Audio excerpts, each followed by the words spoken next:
Hello everyone, I hope all are feeling well.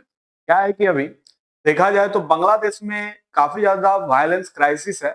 और इसमें वहां पे जो भी खबर आ रहे हैं, हिंदुओं को मारा जा रहा है, उनको पीटा जा रहा है। कल की खबर आई यानी कि 22 दिसंबर की 2-3 बच्चियों को जला दिया गया। तो इसमें देखा जा रहा है कि जो वहां की शेख हसीना थी, बांग्लादेश की प्रधानमंत्री, उस वक्त वहां से उनके ऊपर अटैक किया गया था।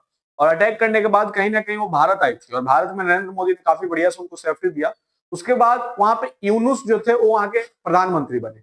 और यूनुस को प्रधानमंत्री बनाने में एक हादी करके एक व्यक्ति था जो 22 साल का था, उसका अहम योगदान था। प्रोटेस्ट किया, सोशल मीडिया, ये सारी चीजों को लेके, और काफी बढ़िया फैन फॉलोइंग के साथ उन्होंने सपोर्ट किया। अब हादी की मौत की खबर आई, कोई शूट कर दिया गन से, और उसकी सीसीटीवी फुटेज है, और इन सीसीटीवी फुटेज के बाद उनकी मौत के बाद वहां पे प्रोटेस्ट शुरू हो गए। हिंदुओं को मारे मारे जाने लगा, जैसे कि खबर वहां से आ रहे हैं। इसी में एक और खबर आई है, जैसे कि आईएसआई का क्या है, आईएसआई का प्लान, इसको हम लोग देखते हैं। ठीक है, ऐसे देखा जाए तो अमेरिका भी इस पे बोला है कि भाई जल्द से जल्द आप लोग शांति की हम अपील करते हैं। परंतु भारत की तरफ से अभी कुछ भी ऐसा नहीं डिक्लेयर किया गया है। और डिक्लेयर के साथ ही यहाँ पे भी न्यूज मीडिया में आपको दिख रहे होंगे, जो यहाँ के लोग हैं उनका जो है प्रोटेस्ट वगैरह आपको दिख रहा होगा। ठीक है, यहाँ पे हम लोग देखते हैं, जैसे बोल रहा है, बांग्लादेश हिंसा में आईएसआई को दिखा मौका, भारत के खिलाफ बड़ी साजिश का खुलासा। बांग्लादेश में हिंसा जारी है, हिंदुओं को निशाना बनाया जा रहा है। इसी बीच पाकिस्तान की खुफिया एजेंसी आईएसआई की बड़ी साजिश का खुलासा हुआ। वो बांग्लादेश देश के रास्ते भारत में आतंकियों की घुसपैठ की साजिश रच रहा है। जानकारी के मुताबिक असम, त्रिपुरा, वेस्ट बंगाल के रास्ते घुसपैठिए जो है यहाँ पे आने की साजिश रच रहे हैं, जैसे ये दिख रहा होगा। ठीक है, अब क्या है कि उधर सारे लोग इंगेज हैं, तब तक मैं भी आ भी सकते हैं।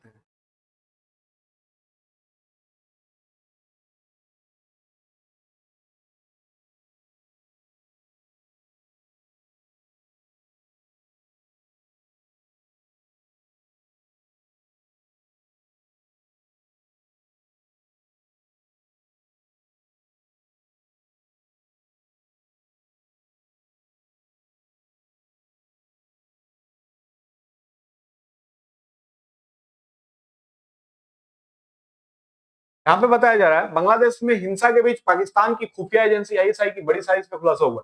वो बांग्लादेश के रास्ते भारत में आतंकियों घुसपैठ की साजिश रच रहा है। पाकिस्तान एजेंसी ने कई आतंकियों को ट्रेनिंग भी दी। आईएसआई तो हम जानते ही है, जो कि वाकई उनको, जो पाकिस्तान है वो अलग से उनको स्पेशल ट्रेनिंग दी जाती है। और पकड़े जाने के बाद वो ये भी बोल देते कि भाई ये मेरे कंट्री का है ही नहीं। वो बांग्लादेश के रास्ते भारत में आतंकियों की घुसपैठ की साजिश रच रहा है। पाकिस्तान एजेंसी ने कई आतंकियों को ट्रेनिंग भी दी है। जानकारी के मुताबिक असम, त्रिपुरा, वेस्ट बंगाल के रास्ते घुसपैठ की साजिश रची जा रही है।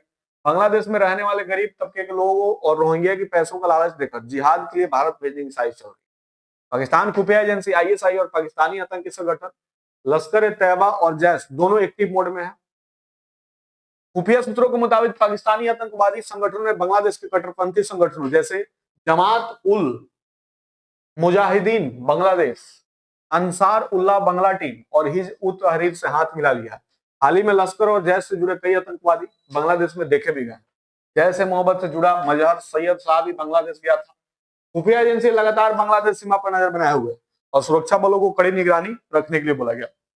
अब क्या है कि हम लोग को तो दिमाग में चल रहा है भाई बांग्लादेश में हिंदुओं को मुस्लिम मार रहे हैं, ठीक है, या जो भी मार रहे हैं, बट आईएसआई जो है, आईएसआई वहां पे आके और उनको सपोर्ट करके और फिर वहां पे जो है दंगा करवा रही है। ठीक है, भारत के साथ बढ़ते तनाव के बीच बांग्लादेश ने सोमवार को नई दिल्ली स्थित अपने उच्चायोग और त्रिपुरा स्थित अपने मिशन में वीजा सेवाएं निलंबित कर दी। त्रिपुरा स्थित बांग्लादेश के सहायक उच्च न्यायालय ने रविवार को मिशन के बाहर विरोध प्रदर्शन होने के बाद वीजा सेवाओं को निलंबित करने की इस तरह घोषणा की। समझा जाता है कि पश्चिम बंगाल के सिलीगुड़ी में वीजा आवेदनों की प्रक्रिया के लिए ढाका द्वारा नियुक्त एक निजी ऑपरेटर ने भी अपनी सेवाएं निलंबित कर दी। पिछले हफ्ते छात्र नेता शरीफ उस्मान हादी की मौत के बाद बांग्लादेश में आतंकी, जैसे कि हम अभी आपको बताया, हादी को गोली मारी गई थी और उसे गोली मारने के बाद से ही वहां पे बांग्लादेश में जो है प्रोटेस्ट शुरू हो गया था।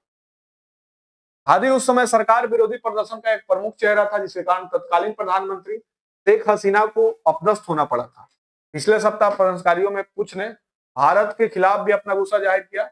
रिपोर्ट में कहा गया कि उस बैठक के बाद विदेश मंत्रालय द्वारा जारी एक बयान में कहा गया कि इकबाल मंच के संयोजक शरीफ उस्मान हादी पर हमला करने वाले हमलावरों को भारत जाने से रोकने के लिए भारत से सहयोग मांगा।